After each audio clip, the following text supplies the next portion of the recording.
Hi friends, అందరూ ఎలా ఉన్నారు? కృష్ణానదిలో వచ్చిన వరదల టైంలో 3 బోట్లకి తాళ్ళు కట్టి వదిలేశారు కదా ఫ్రెండ్స్, ప్రకాశం బ్యారేజ్ని కూల్చడానికి. మొన్న వచ్చిన వరదల టైంలో ఈ రైల్వే బ్రిడ్జ్ వరకు వాటర్ వచ్చేసినాయండి. మొత్తం ఫుల్ వాటర్ అంతా. ఇప్పుడు కృష్ణమ్మ శాంతించి ప్రశాంతంగా కనిపిస్తుంది చూడండి ఫ్రెండ్స్. దేవుడి దయ వల్ల, అమ్మవారి కృప వల్ల ఏం జరగలేదు ప్రమాదం. ఆ 3 మరబోట్లను తొలగించే ప్రయత్నం తీవ్రంగా జరిగింది. మొత్తాన్ని క్లియర్ చేశారు గవర్నమెంట్ వారు చాలా శ్రమించి. వాళ్ళు ఇంకో 2 మరబోట్లు వేసుకొని వచ్చి గ్యాస్ కట్టర్ల సహాయంతో వాటిని ముక్కలుగా కట్ చేసి భారీ క్రేన్ల సహాయంతో తీసి పడేశారండి.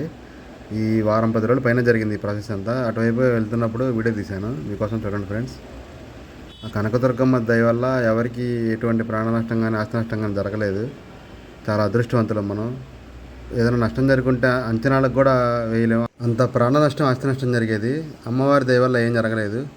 ఇలాంటి మరిన్ని వీడియోల కోసం మా ఛానల్ని లైక్ చేయండి, షేర్ చేయండి, సబ్స్క్రైబ్ చేయండి. మర్చిపోవద్దు ఫ్రెండ్స్. Thank you.